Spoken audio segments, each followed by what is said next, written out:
Harihi Om. Sada Shiva Samarambham Shankaracharya Madhyamam Asmadacharya Paryantam Vande Guru Paramparam. Vedanto Jnana Diposti Tamo Nashana Kridyataha Samsara Moksha Kritchaiva Vedantaya Namo Namaha.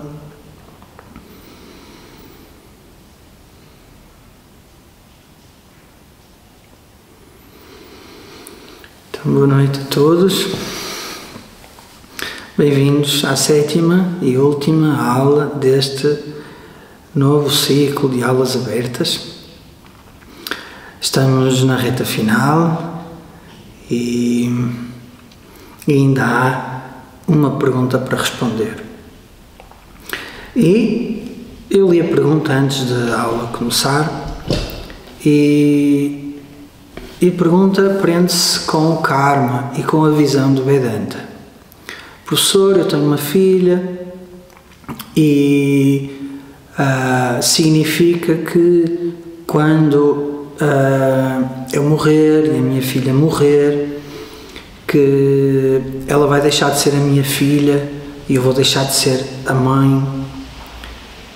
Então esta é uma parte da pergunta. E para responder, não é, de forma honesta, ninguém sabe. Até pode acontecer que haja mais lições para aprender que estarão acessíveis somente nessa relação filha-mãe. Agora, geralmente a coisa muda. Geralmente a coisa muda, não é a mesma relação. As pessoas podem até estar perto, mas não é a mesma relação. E é assim até que as lições sejam aprendidas. E depois cada um vai viver a vida que tem que viver, porque cada um tem lições diferentes para aprender. E cada um tem o seu karma para experimentar, não é? O karma é tudo que nos acontece, não é? O karma não é uma coisa má que nos acontece. Karma é tudo o que nos acontece, é o resultado das nossas ações passadas, seja bom, seja, vamos dizer assim, um meio termo, bom e mau ao mesmo tempo, ou um resultado até neutro, não é? Ou então muito bom, não é? Mau, bom, ou então neutro, ou uma mistura de bom e mau, não é? E essa é a situação. Essa é a situação, ninguém ao certo sabe. Não é? E é bom que a pessoa saia da sua visão, vamos dizer assim, restrita, limitada por esta vida, este corpo, etc, etc, e consiga entender a vastidão temporal que atravessa a vida de todos os jivas, de todos os seres vivos, não é? E isso também é uma lição de vida, porque nós estamos muito apegados à nossa pessoa, não é? À nossa história de vida, às coisas que fizemos, boas e más. Estamos muito apegados ao momento presente, às coisas que agora temos, às coisas que agora vamos ter que fazer, não é? Estamos muito apegados aos lugares. Quando eu digo apegados, não é que isso seja uma coisa má, vejam. É um facto para ser apreciado. E no Vedanta, nós temos que analisar os factos da vida. Porque olhar para as situações de vida, especialmente quando são factuais de forma objetiva, é uma das lições que é necessário aprender. As coisas são como são e temos que saber lidar com os factos, não é? E a morte especialmente das pessoas que nos são queridas, é um facto. Nós vamos morrer, todos. Eu, enquanto Paulo, corpo, mente, personalidade, vou ter um fim. Só que nós tendemos a viver como se não houvesse fim. Estou a entender? Nós todos vivemos como se o fim fosse um momento no tempo longe, especialmente quando somos jovens, vivemos assim. Mas a vida está tremendamente bem feita, porque à medida que nós vamos envelhecendo, nós vamos perdendo capacidades, vamos perdendo vitalidade, vamos perdendo também o interesse por certas coisas que eram tão interessantes no passado. E é como se houvesse um desencantamento pela vida. E digo isto em primeira mão. A minha avó vai fazer 100 anos. 100. E agora que ela está menos lúcida, ela já não diz isso, mas quando estava mais lúcida, ela dizia frequentemente: são muitos anos, eu já não me importo de ir embora. Não é? Eu já não me importo de ir embora. E diz isso à filha, aos netos, às pessoas que amam muito. Mas há um desgaste que a vida traz. E uma aprendizagem que a vida também traz e que faz com que certas pessoas que têm uma maturidade acima da média entendam que o papel delas aqui já passou. E a velhice ensina-nos isso, deverá ensinar-nos isso, porque é uma fase de transição, a velhice. Não é? A infância é uma fase de transição para o mundo real, em que a adolescência, vamos dizer assim, é aquela fronteira, não é? Nem se é criança, nem se é adulto, então é ali a fronteira para o mundo real, onde depois nós perdemos todas as proteções, todas as salvaguardas, até do Estado. Aos 18 anos já somos punidos pela lei, se fizermos alguma coisa má, não é? Aos 10 não é? Aos 8 também não. E então, da mesma forma, a velhice é essa fase que nos prepara para a despedida. E é por isso que o Vedanta é importante, para que quando a pessoa chegue a velha, já tenha esta visão do mundo e se prepare para deixar o mundo. Porque será de vez, com esta personalidade, esta memória, este corpo, este lugar, esta família, será de vez. Porque vejam, mesmo que na próxima vida, supondo eu nasço na mesma mãe, vamos supor, ou qualquer um de nós nasça na vossa mãe, é uma suposição, não se vão lembrar. Então é como se esta vida fosse a última vez, porque não se vão lembrar. E então há que honrar essa fase da vida, que é a grande despedida.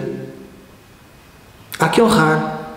Há que ter pelo menos um tempinho diário para lembrar. Não é? Não há um dia em que eu não pense que amanhã eu vou ligar à minha mãe e ela não vai atender. Eu já não tenho pai e ela sofreu um ataque cardíaco há bastantes anos atrás e ficou bem mais fraca, não é? E o coração dela vai indo, não é? Como nós dizemos, vai indo, não é? O coração é um músculo que não descansa, não para. O descanso do coração é à noite, quando os batimentos reduzem um pouco e o corpo está deitado e o esforço dele é mínimo. Caso contrário, ele está sempre ploc, ploc, ploc, ploc, ploc, ploc, ploc, ploc, ploc, ploc, ploc, ploc, ploc, ploc, não é? O coração dela já está fraquinho. Então vai indo, vai aguentando. Então não há um dia em que eu não pense que ela não vai atender o telefone e pronto. E esse dia será um dia muito marcante para mim e para todos, obviamente.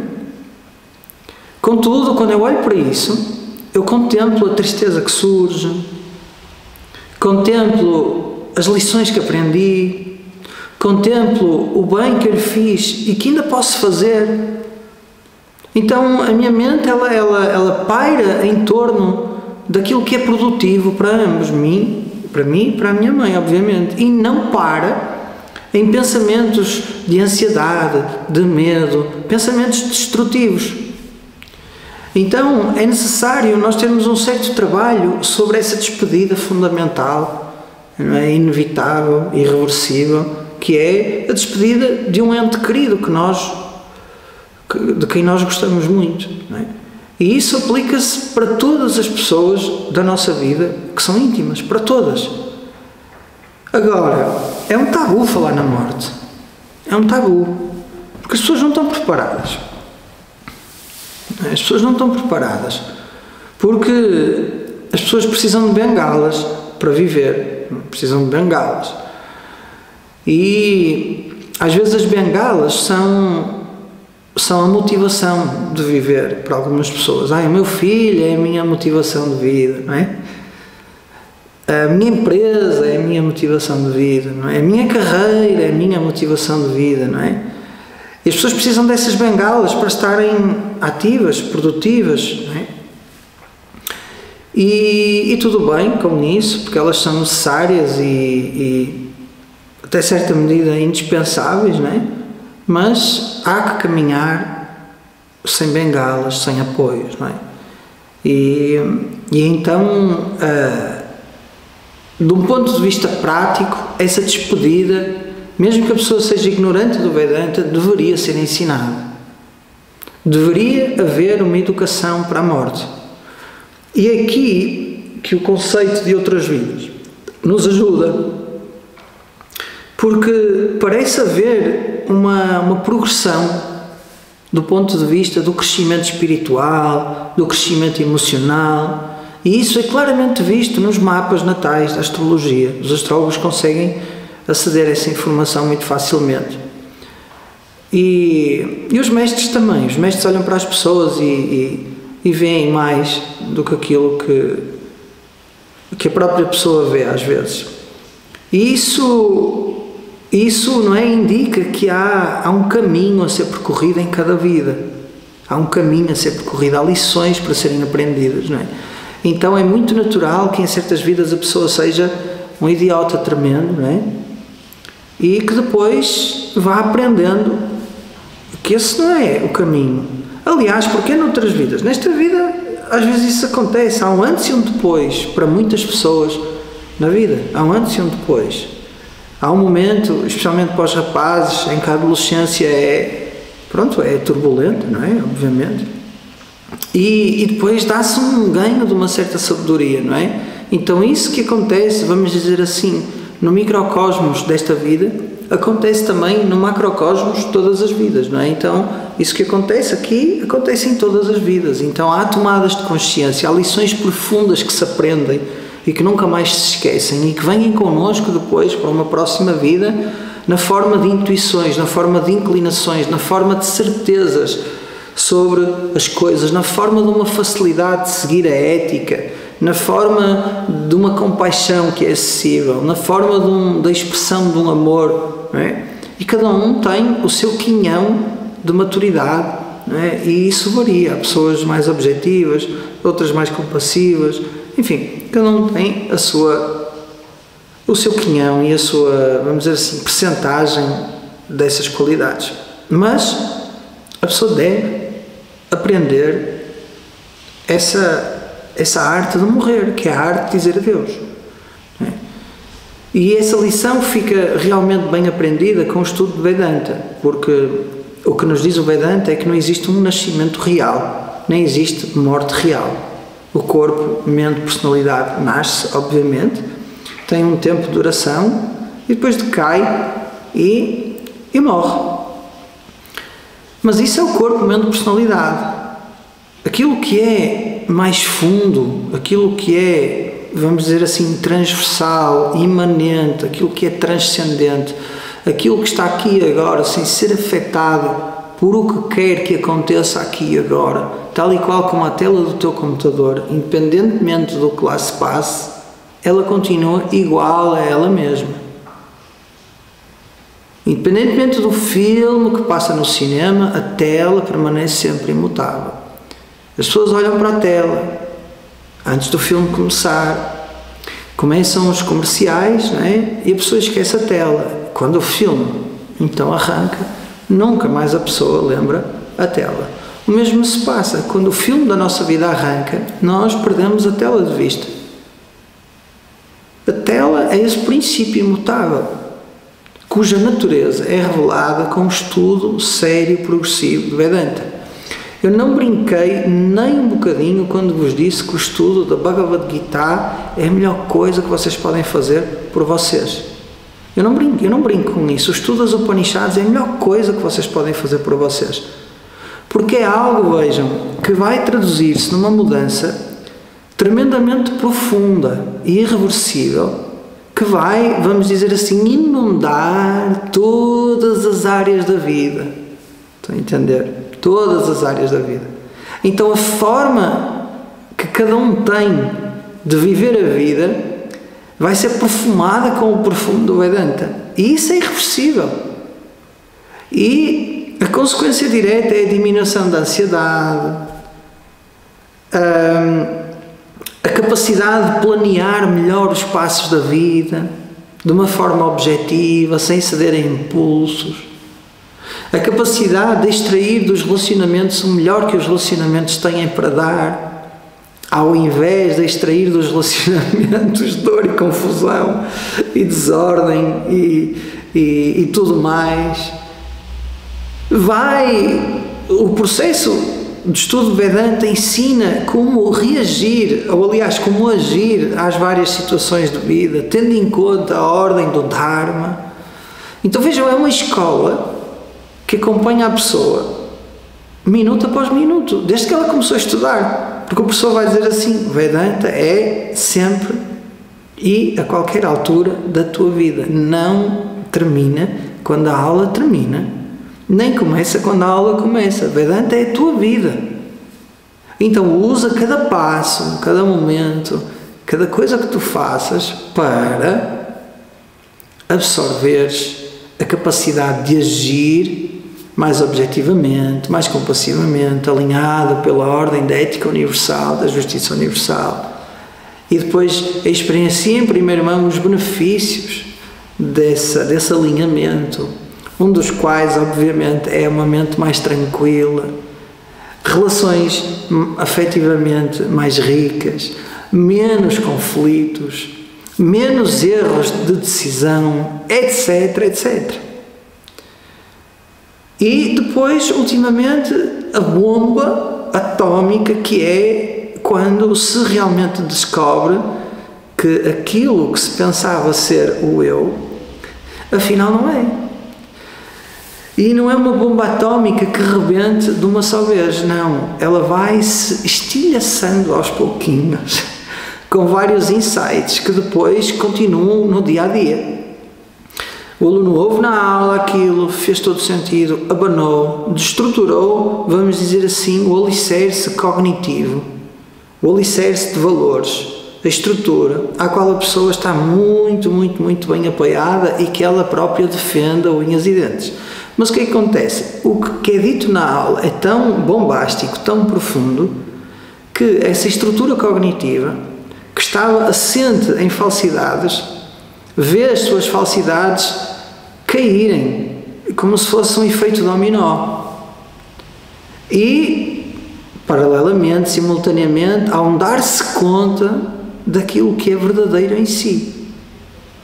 Tanto em termos da conduta de vida, que se expressa na relação consigo mesmo e com os demais, como no conhecimento acerca da própria vida. Estão a entender? Então é aí que realmente a mãe vai olhar para a filha e vai ver que a filha é exatamente aquilo que a mãe é, manifesta de formas diferentes. O aluno tem que chegar à conclusão inabalável, clara, transparente como a água, de que eu, entre aspas, eu estou manifesto como tudo. Eu sou isto tudo, que é o que estamos a aprender no mundo da Upanishad, não é? Eu sou isto tudo. E isto tem que ser tão forte, tão claro, quanto o pensamento equivocado, tal e qual como no Tattva Bodha foi ensinado, eu sou este corpo, mente, personalidade. Sou mulher, sou homem, sou jovem, sou velho. Este é o erro. E para isso a proposta é longa. É uma proposta de estudo longa. Longa porque, as pessoas não têm todo o tempo do mundo para estudar 3, 4 horas de Vedanta por dia e então conseguir compactar aquilo que seria um estudo de, vamos dizer assim, 12 anos em 3, ou 2, ou 4, ou 5. E porque a pessoa também não tem preparação para fazer esse estudo intensivo. À quarta aula de Vedanta, a pessoa já não quer ouvir mais Vedanta. Quer telefonar um amigo e fazer qualquer coisa, porque já ouviu muito. Não é? E então, esse é o grande objetivo do Vedanta, é que haja a visão clara de que o eu não nasce, nem morre. E que este complexo mente-personalidade que aqui está, que é conhecido como Janet, Ricardo, Joana, Paulo, etc., é a manifestação do poder criativo que vem desse eu. Um só eu, um só poder criativo, infinitamente criativo, infinitamente sapiente, infinitamente poderoso, que projeta este universo tão diferenciado e variado. Então aquilo que estão a experimentar vocês neste momento é uma manifestação desse mesmo poder criativo que está assente numa só verdade profunda, última, que é a existência, a consciência. A inabalável, imutável consciência e existência, este agora, este preciso momento, onde o passado e o presente convergem na nossa percepção do tempo e da realidade. E isto, quando entendido, realmente é totalmente irreversível e permanece sempre com a pessoa. Assim como permanece contigo, que és mulher, sempre e a qualquer momento. Porque estamos longe de imaginar o seguinte cenário. Estamos a jantar com o nosso ente querido. Ele preparou um jantar romântico para ti, no melhor restaurante da cidade, vegan. E sentes necessidade de ir à casa de banho. E isto não quando paras em frente à casa de banho, do lado esquerdo as senhoras, do lado direito os senhores, tu não hesitas nem um segundo, pois não?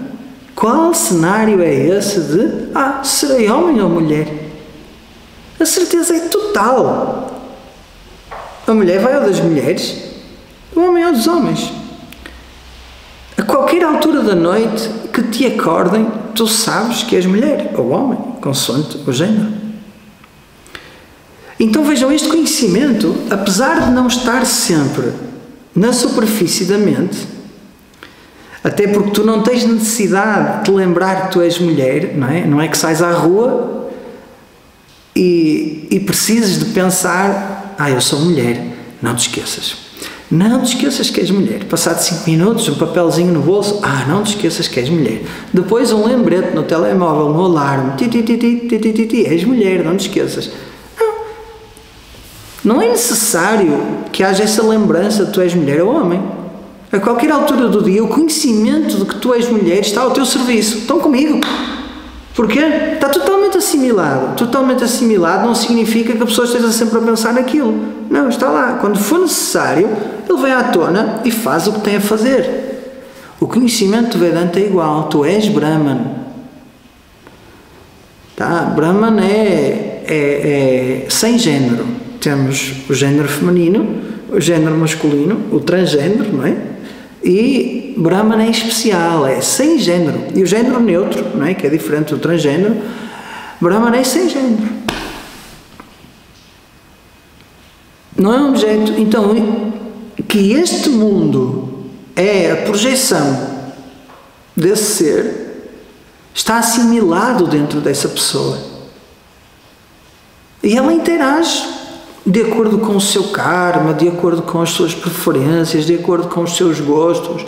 Imaginemos que a pessoa, antes do estudo de Vedanta, era técnico de som, não é? Está o Ricardo ali, então o Ricardo tem formação nessa área, não é? Que é uma área extremamente bonita e está sempre a mudar.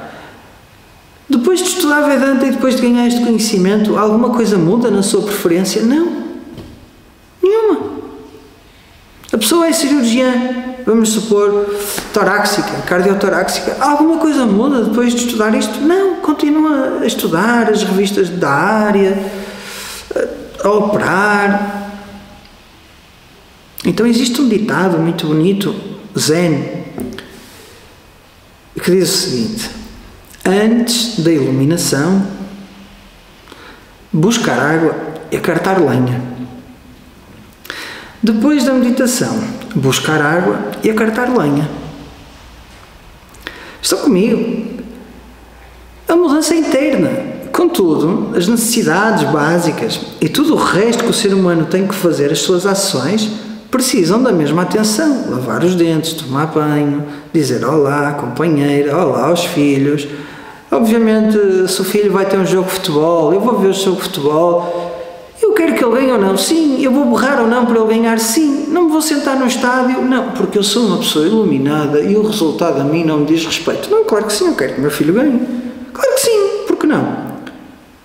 Estão a entender? Se a pessoa gosta de um corneto de chocolate, não, um corneto de chocolate, porque é que a pessoa não há de comer um corneto de chocolate?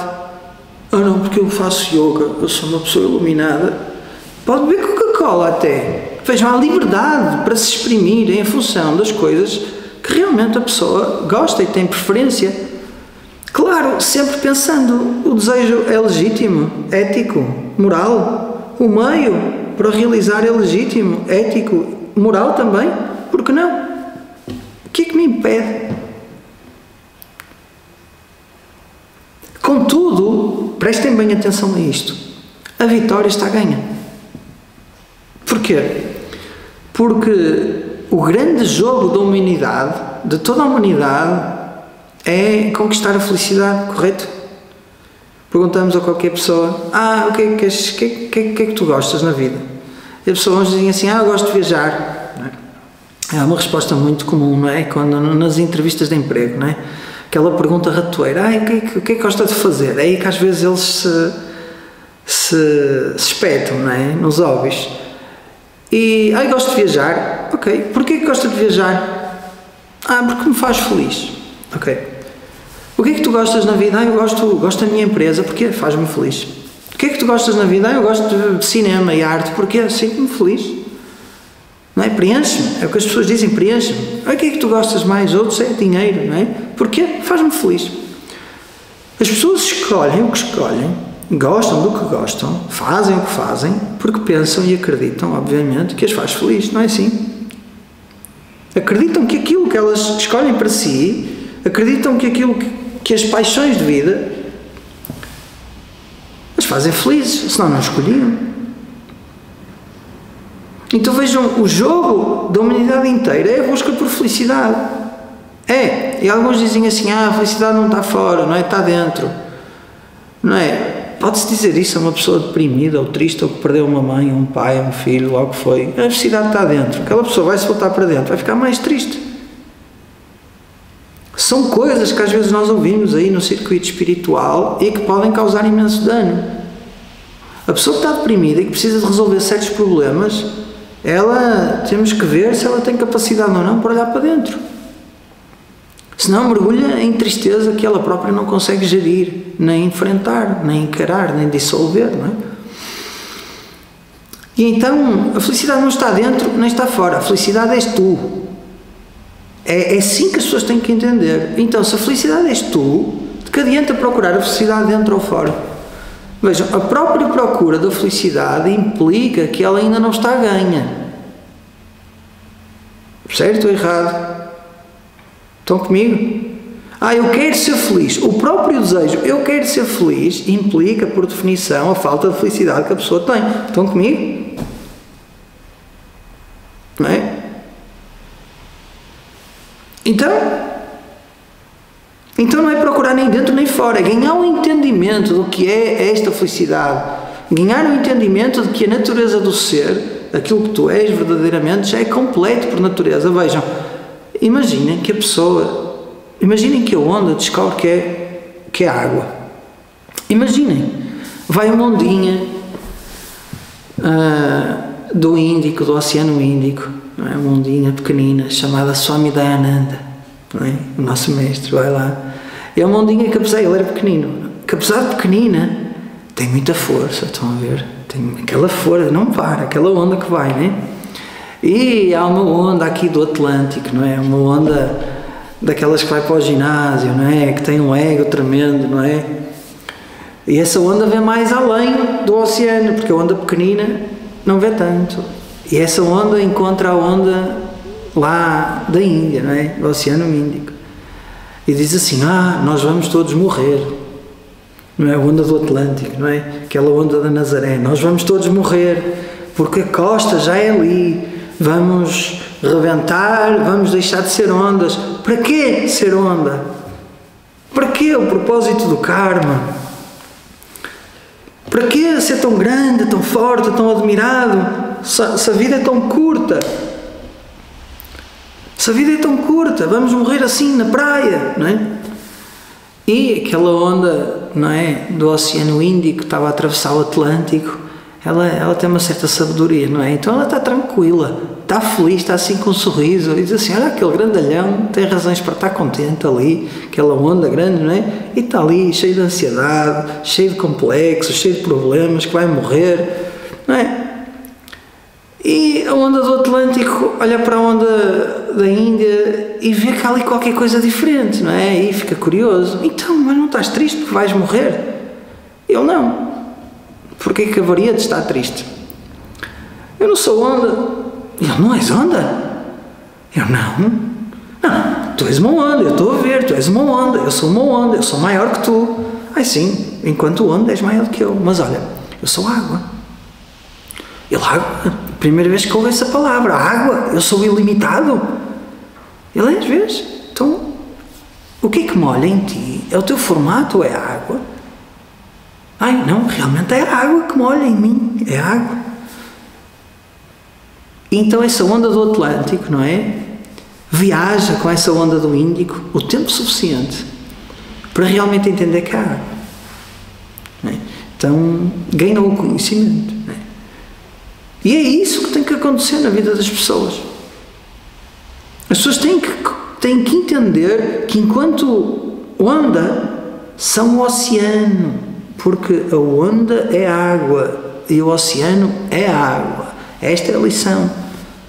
Então tu és esse ser que está manifesto como oceano chamado universo.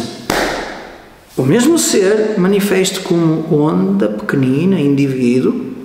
O mesmo ser manifesto como este universo inteiro, que os cientistas chamam de cosmos, enorme. O mesmo ser, a mesma existência, a mesma verdade última. Entendam isto muito bem aqui. Não há forma de eliminar a existência do mapa. A existência é aquilo que permeia tudo. Na cognição, na experiência desta caneta, que vocês estão aqui a ver, na experiência desta caneta, há duas cognições. Prestem bem atenção a isto, que isto é Vedanta profundo. Isto ensina-se nas Upanishads, mas eu vou ensinar aqui. Há duas cognições na experiência da caneta. A primeira cognição é a forma caneta, que inclui, obviamente, a cor caneta, o peso caneta, etc. Até esta cognição. A segunda cognição é a caneta é. Estão comigo? A caneta é. Então há a cognição do nome, da forma e dos atributos relacionados com o nome e a forma, e há a cognição da existência dessa forma e desses atributos. Estão comigo ou não? Caneta é. O que é que o Vedanta explica? O que é o é? O que é este é? E vejam, este é invariável. Porque eu vou dizer o comando é. Estão comigo? Eu vou dizer o estojo ou a bolsinha é. O Paulo é. Os cabelos do Paulo, o cabelo do Paulo é. Não há nada que não seja. Este é o ser por definição. Ou seja, a única coisa que o ser faz é ser. O ser é. É significa estar presente aqui e agora, transcende as formas. Eu vou perguntar, a existência da caneta é diferente da existência do estojo? É a mesma existência. É o mesmo é. A caneta muda, a existência não. Oh, pessoal, mas a existência pertence à caneta. Alguém, quem pensou isto? Se ninguém pensou, também não há problema. Ai, mas a existência pertence à caneta. Não. A existência é una, é indivisível, está aqui. A caneta desfaz, a existência continua. Vou explicar porquê. A caneta é constituída por partes, certo? Constituída por partes. Agora vejam. Se a existência pertence à caneta, então, e como a caneta é constituída por partes, se eu remover uma parte à caneta, certo? Vou remover uma parte à caneta. Nunca fiz isto ao vivo, não é? Então eu tenho aqui os componentes da caneta. Não é? A ponteira, estão a ver? A molinha, a carga e a caneta. Pode-se dizer que eu tenho caneta? A caneta escreve. É uma definição de caneta. Eu consigo escrever com isto? Não. Certo? Então, esta caneta, se a existência fosse da caneta, eu já não devia ter existência, certo? Mas não, eu continuo a ter existência. Porquê? A ponta é, a mola é, a carga é, a parte de fora da caneta é. Ok, pega na mola. O que é mola? A mola é aço inoxidável. O aço inoxidável é. Obviamente que é composto por quê? Moléculas. Correto? Composto por moléculas. Então, agora imagine, eu tiro daqui uma molécula, separo as moléculas todas, ficam todas separadas, deixo de ter mola. Se a existência pertencesse à mola, eu ficava sem existência. Estão a entender? Mas não. Se eu separar todas as moléculas, eu continuo a ter porque cada molécula é.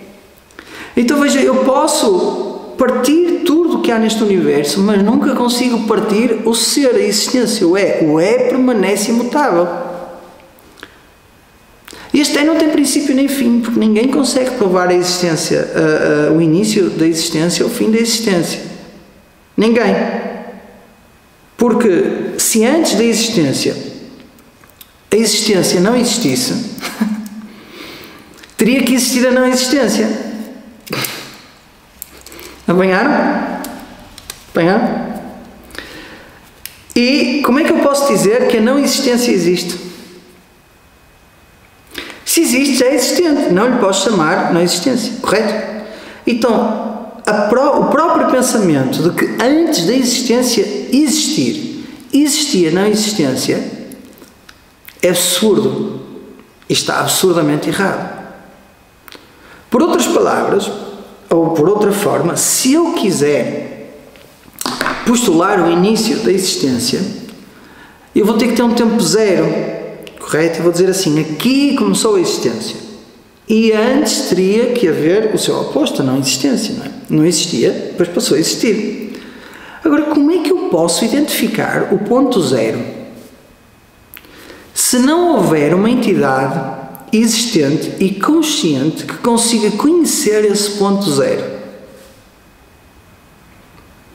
Para conhecer o ponto zero que marca o nascimento da existência, é necessário a prévia existência de uma entidade consciente. Para conhecer o princípio da existência e dizer assim, foi aqui que a existência começou. Mas não consigo, estão a ver? O mesmo se passa para o fim da existência. Se a existência acabou, não há nada. Não há nenhum ser existente nem consciente, não há nada. Logo, não se pode dizer, como não há nada depois da existência ter terminado, não há nenhum ser consciente que consiga conhecer o fim da consciência, estão a ver? Da existência. Então veja, a existência é como a tela do ecrã. Está aqui. Em qualquer cognição ele existe. Forma e existência. A caneta é. O mundo é. O ser do mundo é a existência. Só que passa despercebido. Porquê? Porque as pessoas só prestam atenção ao nome e à forma. E esta existência acontece ser eu. Porque se há algo que eu realmente posso dizer acerca de mim, é eu sou. Eu sou a inegável presença em todas as cognições. Em todas as experiências, cuja natureza de cada experiência é a mutabilidade, tudo muda, não é? Eu experiencio a caneta, experiencio a mão, experiencio o ecrã. As experiências estão sempre a mudar, mas aquilo que nunca muda é a consciência, essa presença, esse ser, esse eu sou que tudo vê. Então eu sou a inegável presença que tudo nega, mas que jamais se pode negar. Eu neguei a caneta. A caneta é reduzida aos seus constituintes, deixa de ser caneta. A caneta é só um nome, é só uma forma. Na realidade temos peças. Então tudo que é montado inteligentemente ganha um nome, certo? Mas esse nome reduz-se nos seus nomes que o constituem e por aí fora. Então não é que exista um verdadeiro objeto. Não existe um verdadeiro objeto. Existem nomes, existem conceitos que apontam para uma mesma realidade, a que nós chamamos realidade existencial, que é a realidade última de todas as coisas. E quando assim é, então a vida passa a ser vista com outros olhos.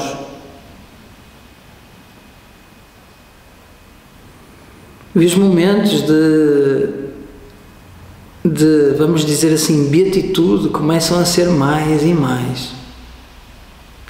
Porque a prisão e o magnetismo que atrai a pessoa para as ansiedades do ego saem.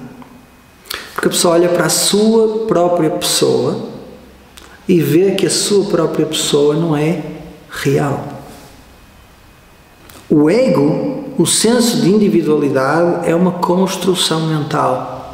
É uma conclusão que eu tenho acerca de mim mesmo, baseada na minha história de vida, baseada na minha biografia. E é uma história que eu conto a mim mesmo. Esse senso de que eu sou um indivíduo separado do todo é um mero pensamento, um pensamento conclusivo, erradamente conclusivo. Esse pensamento é substituído pela conclusão certa de que esta existência é una, indivisível, é verdade de tudo, todas as coisas, vivas ou não. Essa existência, consciência, eu sou. Este eu sou, este senso de eu sou, é transcendente e imanente ao corpo e ao mundo. Não está limitado pelo corpo, mente, personalidade. Tá? Então, vamos terminar hoje assim a nossa sessão. Tinha esta pergunta boa que eu quis responder. E terminou este ciclo, não é?